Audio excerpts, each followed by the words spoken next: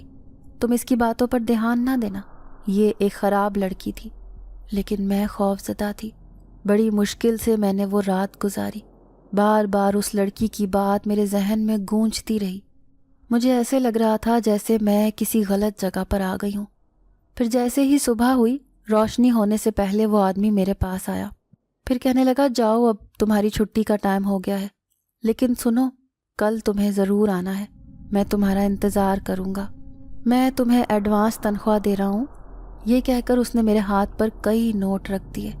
میں حیرت سے بت بنی کھڑی تھی۔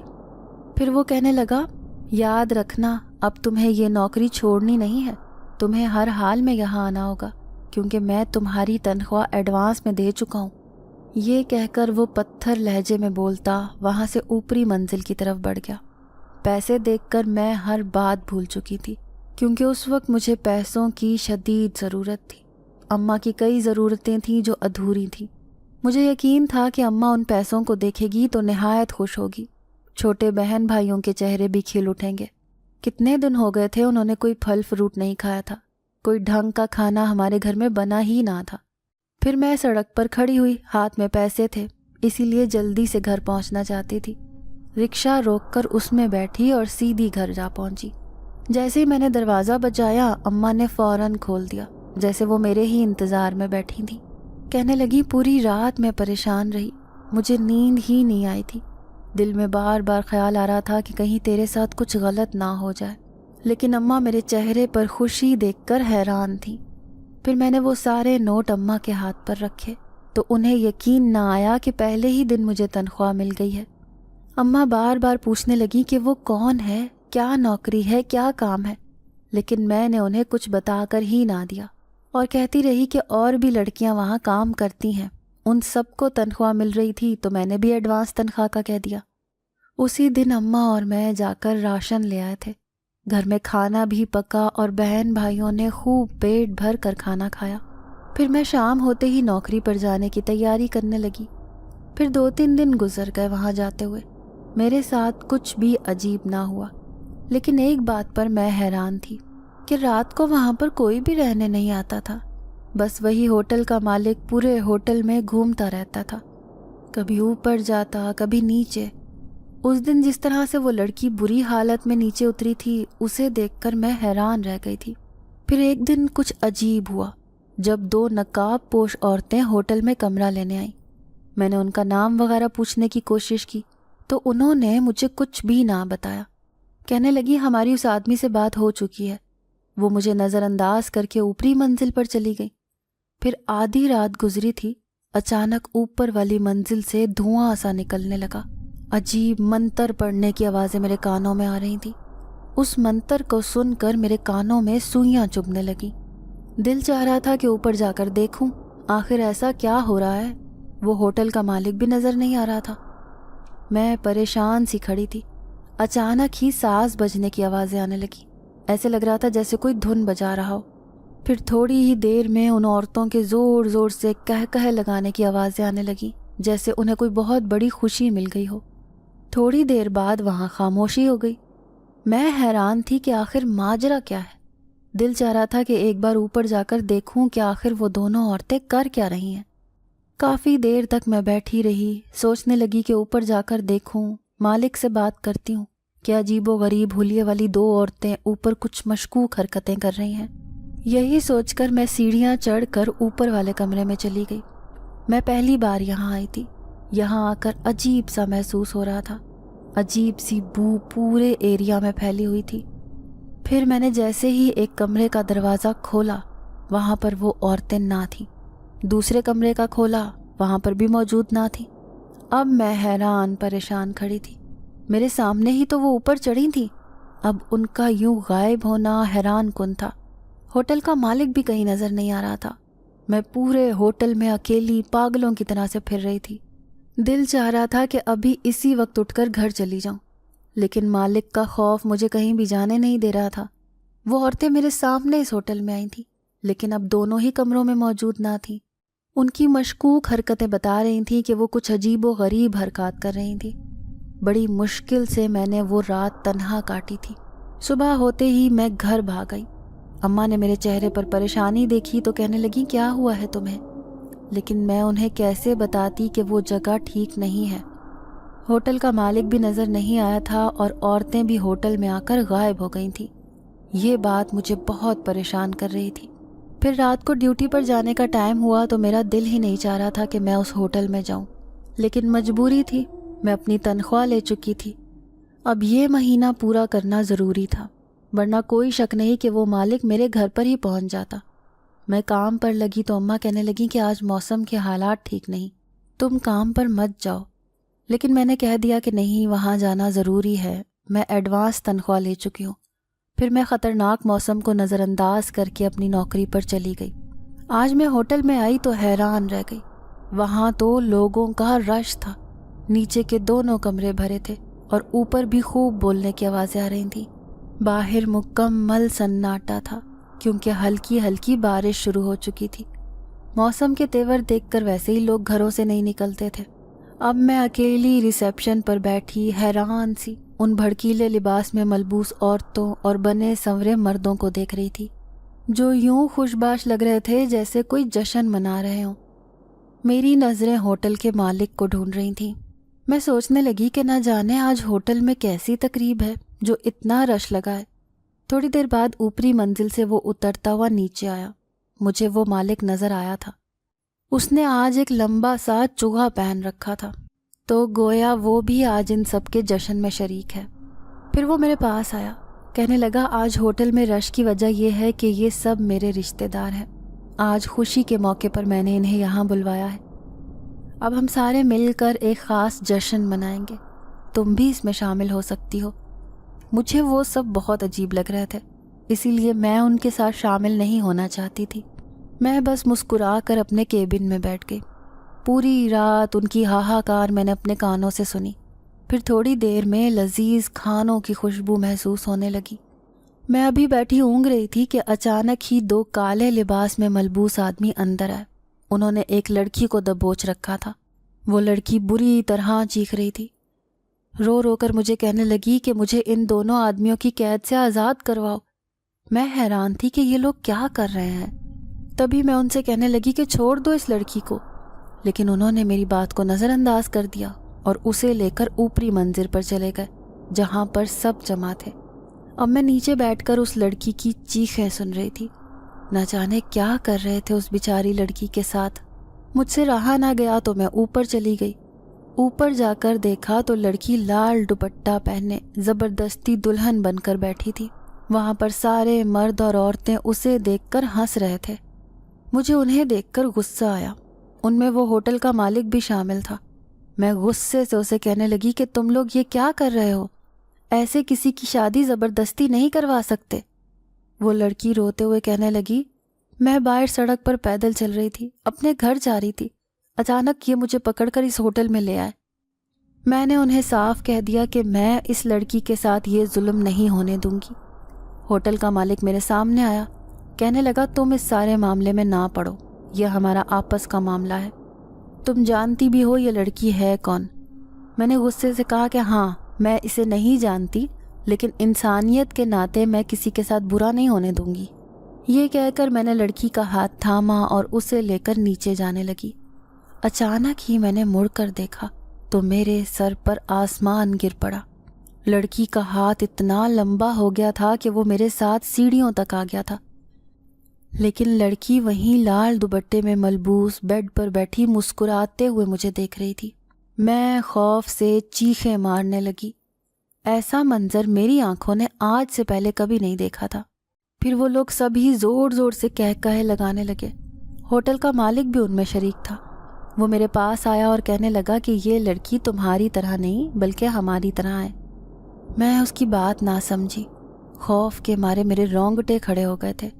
دل چاہ رہا تھا کہ ابھی اور اسی وقت یہاں سے بھاگ جاؤں۔ تبھی اچانک میری نظر ان کے کھانوں پر پڑی، جہاں پر جانوروں کے پورے سر رکھے ہوئے تھے، جیسے انہیں خوب آگ پر پکایا گیا ہو۔ مجھے دیکھ کر ابکائی آئی تھی۔ میں سر پیٹ کر دوڑتی ہوئی نیچے بھاگی۔ اپنا پرس اٹھایا اور اندھا دھند سڑک پر بھاگنے لگی۔ ایسے لگ رہا تھا جیسے میں کسی غلط جگہ پر پھنس گئی ہوں۔ وہ مالک مسلسل میرے پیچھے بھاگ رہا تھا، مجھے آوازیں دے کر روکنے کی کوشش کر رہا تھا، لیکن میں مسلسل بھاگے جا رہی تھی۔ بھاگتے بھاگتے میں کب گھر پہنچی مجھے کچھ ہوش نہ تھا۔ گھر جاتے ہی میں بے ہوش ہو گئی۔ جب ہوش آیا تو میں چارپائی پر لیٹی تھی۔ بار بار میرے منہ سے یہ بات نکل رہی تھی کہ اماں میں وہاں کام نہیں کروں گی، وہاں پر بہت خوفناک لوگ رہتے ہیں۔ اماں میری بات سن کر پریشان تھی۔ وہ بار بار کہتی کہ ضرور تمہارے اوپر کسی برے سائے کا اثر ہو گیا ہے۔ اب میں پریشانی سے رونے لگی، کیونکہ بڑی مشکل سے ایک جگہ نوکری لگی تھی اور وہاں پر بھی ایسے عجیب لوگ تھے۔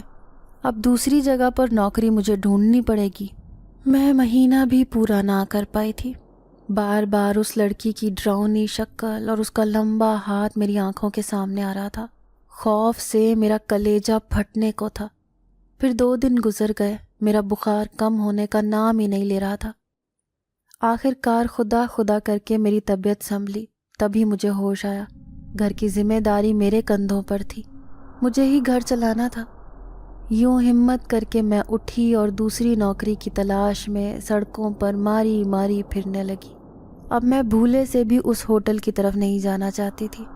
پورا دن خوار ہوتی رہی، لیکن کہیں بھی نوکری نہ ملی۔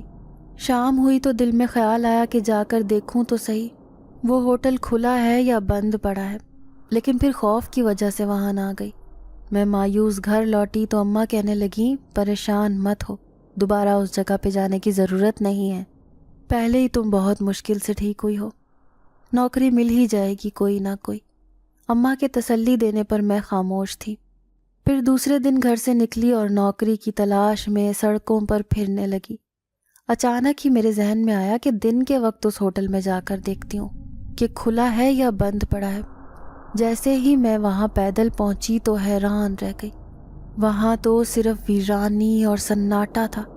وہ ہوٹل تو کسی کھنڈر کا منظر پیش کر رہا تھا۔ تو کیا یہ صرف رات کو ہی کھلتا تھا؟ یہاں پر رہنے والے وہ لوگ کون تھے اور ہوٹل کا مالک کہاں پر ہے؟ یہ بات مجھے سمجھ میں نہیں آئی تھی۔ میں حیران پریشان سی وہاں کھڑی تھی۔ اچانک ہی وہاں پر میں نے ایک درخت کے نیچے ایک بوڑھے فقیر کو بیٹھے ہوئے دیکھا۔ گھبرا کر میں نے اسی سے پوچھا کہ یہ ہوٹل بند کیوں پڑا ہے؟ وہ میری بات سن کر مجھے ایسے دیکھنے لگا جیسے میں کوئی پاگل ہوں۔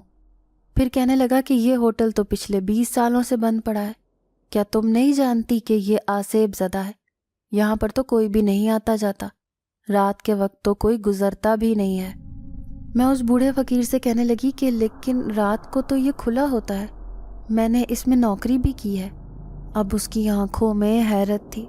پھر وہ کہنے لگا اچھا تمہارے ساتھ تو دھوکا ہوا ہے، یہاں پر رہنے والے جنات ہیں، یقیناً وہ تمہیں اپنے ساتھ اس ہوٹل میں لے کر گئے ہوں گے۔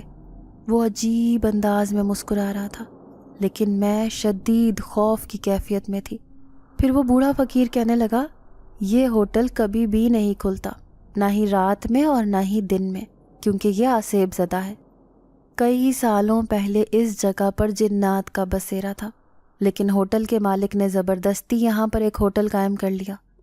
پہلے یہاں آس پاس آبادی تھی، پھر آبادی کے لوگ بھی اسی ہوٹل میں آنے جانے لگے، لیکن جو بھی رات کو رکتا تو اس کے ساتھ عجیب و غریب حرکات ہوتی تھیں۔ وہ چیختا ہوا اس ہوٹل سے نکلتا تھا۔ لوگ بڑے پریشان ہو گئے کیونکہ جنات نے ان کا جینا حرام کر دیا تھا۔ پھر سارے لوگوں نے زبردستی مل کر اس ہوٹل کو بند کروا دیا، لیکن اس میں رہنے والے جنات غیظ و غضب کا شکار ہو گئے تھے، اسی لیے انہوں نے اس علاقے میں رہنے والے لوگوں کا جینا حرام کر رکھا تھا۔ آئے دن کسی نہ کسی کے سامنے اسے ڈرانے کے لیے آ جاتے۔ لوگ تنگ آ کر ایک ایک کر کے اس جگہ کو چھوڑنے لگے۔ آخر کار یہ علاقہ پورا ویران ہو گیا۔ کہنے والے کہتے ہیں کہ آج بھی اس ہوٹل میں رات کو روشنی ہوتی ہے، ایسا لگتا ہے کہ جیسے جنات مل کر جشن منا رہے ہوں۔ اس بوڑھے فقیر کی باتیں 100% درست لگ رہی تھیں، لیکن میرے ساتھ جو ہوا تھا اس پر کس نے یقین کرنا تھا؟ اس کا مطلب تھا کہ وہ عجیب سے حلیے والے لوگ انسان نہیں بلکہ جنات تھے، اور ہوٹل کا وہ مالک بھی ایک جنات ہی تھا جس نے مجھے اس ہوٹل میں نوکری کرنے کا کہا تھا۔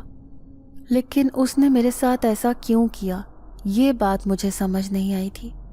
دوسرے دن میں گھر میں ہی موجود تھی۔ 3 دن سے نوکری کی تلاش میں سڑکوں پر ماری پھری، لیکن کہیں پر بھی کامیاب نہ ہوئی۔ چوتھے دن میں اپنی طبیعت بہتر محسوس نہیں کر رہی تھی، اسی لیے گھر پر ہی لیٹی ہوئی تھی۔ اماں چھوٹے بہن بھائیوں کو لینے گئی ہوئی تھیں۔ اچانک ہی ایسے محسوس ہوا جیسے کوئی گھر میں پھر رہا ہو۔ میں سر پر چادر تان کر لیٹی تھی۔ میں نے چادر سے منہ نکال کر صحن میں دیکھنے کی کوشش کی تو وہاں کوئی بھی موجود نہ تھا۔ میں نے یہ سوچا کہ شاید یہ میرا وہم ہے۔ یہی سوچ کر میں دوبارہ سونے کی کوشش کرنے لگی۔ اچانک ہی کچن میں سے زوردار انداز میں کوئی برتن گرا۔ میں چونک کر اٹھی، سوچنے لگی کہ شاید کوئی بلی وغیرہ ہے جو کچن میں گھس گئی ہے۔ جیسے ہی دیکھنے کے لیے باہر آئی تو حیران رہ گئی۔ وہاں تو بلی کا نام و نشان بھی نہ تھا، البتہ برتن زمین پر گرے ہوئے تھے۔ پھر میں انہیں اٹھا کر رکھنے لگی۔ اچانک ہی کمرے کا دروازہ زوردار انداز میں بند ہوا تو میرا دل اچھل کر حلق میں آ گیا۔ اب میں خوف سے کانپ رہی تھی۔ سمجھ گئی تھی کہ کچھ نہ کچھ گھر میں عجیب ہو رہا ہے۔ دل ہی دل میں کچھ پڑھ کر اپنی ہمت بندھانے کی کوشش کرنے لگی۔ اندر سے کمرے کا دروازہ کیسے بند ہو سکتا تھا جبکہ گھر میں میرے علاوہ کوئی موجود بھی نہ تھا۔ تبھی میں دبے پاؤں قدموں سے چلتے ہوئے کمرے کی طرف بڑھی اور ہاتھ رکھ کر دروازہ کھول دیا۔ اندر کمرے میں کوئی بھی نہ تھا۔ میں سوچنے لگی کہ شاید ہوا کی وجہ سے ایسا ہوا ہوگا۔ یہی سب سوچ کر اپنے آپ کو بہلانے کی کوشش کر رہی تھی، لیکن حقیقت میں تو میں بری طرح ڈر گئی تھی۔ اچانک ہی میری نظر کمرے میں لگے شیشے پر پڑی۔ اس میں میرا عکس واضح نظر آ رہا تھا، لیکن میری جگہ کوئی دوسرا چہرہ ابھرا تھا۔ وہ کسی اور کا نہیں بلکہ اسی ہوٹل کے مالک کا تھا۔ اب میں بری طرح چیخنے لگی۔ میں سمجھ گئی تھی کہ وہ جنات میرے پیچھے لگ چکا ہے، نہ جانے وہ مجھ سے کیا چاہتا ہے۔ چیختے ہوئے میں گھر سے باہر نکلی تھی۔ دیکھا تو گلی کے کونے سے اماں آ رہی تھیں، ان کے ساتھ چھوٹے بہن بھائی بھی تھے۔ میں بدحواس سی ہو کر ان کے گلے جا لگی، کہنے لگی کہ اماں مجھے بچاؤ، وہ میرے پیچھے لگ گیا ہے۔ اماں میری حالت دیکھ کر پریشان ہو گئی۔ انہوں نے اچھی طرح مجھے چادر اوڑھائی اور مجھے اپنے ساتھ لے کر گھر آ گئی۔ میں شدید خوف کا شکار ہو رہی تھی۔ اماں کہنے لگیں کہ نہ جانے میری جوان بیٹی کو کیا ہو گیا ہے۔ پھر مجھے سمجھاتے ہوئے کہنے لگی، دیکھ، جب تک تجھے نوکری نہیں مل رہی میں کسی بنگلے پر کام کر لیتی ہوں۔ ساتھ والی کلثوم کل مجھے اپنے ساتھ لے کر جائے گی۔ جب تک تو اپنے بہن بھائیوں کا خیال رکھنا۔ میں اپنے ہوتے ہوئے کبھی اپنی اماں کو کام کرنے نہیں دینا چاہتی تھی، لیکن اب میری حالت ایسی تھی کہ میں خود کو بھی سنبھال نہیں پا رہی تھی۔ پھر اماں صبح ہی صبح اٹھ گئیں۔ میں سستی سے سارے گھر کا کام نمٹاتی پھر رہی تھی۔ چھوٹے بہن بھائیوں کو تیار کر کے اسکول بھیجا۔ اماں مجھے گھر پر رہنے کا خیال رکھنے کا کہہ کر خود کام پر چلی گئی۔ میں چارپائی پر اداس بیٹھی تھی۔ کیا کیا خواب میری آنکھوں نے سجائے تھے، لیکن سارے ہی مٹی میں مل گئے تھے۔ اس ہوٹل کے مالک جنات نے تو میری زندگی برباد کر دی تھی۔ نہ وہ میرے سامنے آتا اور نہ ہی آج میں اس بیمار حالت میں گھر پر موجود ہوتی۔ یہی سوچ کر میں آنسو بہا رہی تھی۔ یہ بھی یاد نہ رہا کہ میں اس وقت گھر پر اکیلی تھی۔ ہمارا گھر نچلی منزل پر تھا، اسی لیے زیادہ تر گھر میں اندھیرا ہی رہتا تھا۔ لائٹ چلی جاتی تو گھر کا منظر اور بھی خوفناک لگتا۔ اوپری منزل پر صرف 4 دیواری ہی تھی۔ اندھیرے کے خوف کی وجہ سے میں اکثر اوپر چلی جایا کرتی تھی۔ میں سارا کام کاج کر کے ابھی اپنے بال بنانے کا سوچ رہی تھی۔ اچانک ہی دروازے پر دستک ہوئی۔ میں جیسے ہی دروازے کے پاس گئی، دروازہ کھول کے دیکھا، لیکن وہاں کوئی بھی نہ تھا۔ لیکن میرے پیروں تلے سے زمین نکل گئی جب میں نے گیٹ کے پاس پڑے ہوئے سرخ گلابوں کو دیکھا۔ یہ یہاں کس نے رکھے؟ میں نے گلی میں جھانک کر دیکھا تو گلی میں دور دور تک کسی انسان کا نام و نشان بھی نہ تھا۔ میں نے وہ گلاب کے پھولوں کا گلدستہ اٹھا لیا، پھر انہیں سونگھنے کی کوشش کی تو ان سے اٹھنے والی مہک نے میرے دماغ کو بالکل سن کر دیا اور میں بے ہوش ہو کر نیچے زمین پر گر پڑی۔ میں نہیں جانتی کہ میں کتنی دیر تک بے ہوش پڑی رہی۔ پھر ایسا محسوس ہوا جیسے میرے پاس کوئی موجود ہے، کوئی تھا جو میرے بالوں کو سہلا رہا تھا۔ تبھی مشکل سے میں نے اپنی آنکھیں کھول کر دیکھا۔ میں چیخنا چاہتی تھی، لیکن خوف کے مارے میرے منہ سے چیخ بھی نہیں نکلی۔